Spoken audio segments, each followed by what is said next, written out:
Hey, welcome to How's It channel. In today's video, you will learn how to create a drop-down list in Excel. Let's go.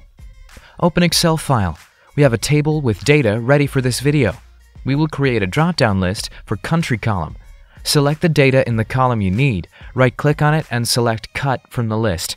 Go to Sheet 2 or any empty sheet in your file. Right-click on any cell and paste the data. We are going to name the column Country. Select the data under the column name, right-click on it and choose Define Name from the list. It will open a new window.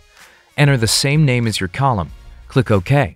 Go back to your main sheet, click on the first cell under a column name, go to Data tab, click on Data Validation under Data Tools, select Data Validation from the list, select List from a drop-down menu under Allow option, type asterisk and the name of the column. For us, it is Country. Click OK.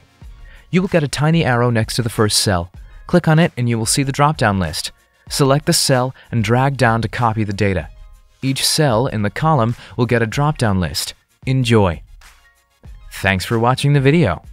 Please like it and let us know if you use any of our tips and tricks. Subscribe to our channel. We upload new tutorials every day. See ya!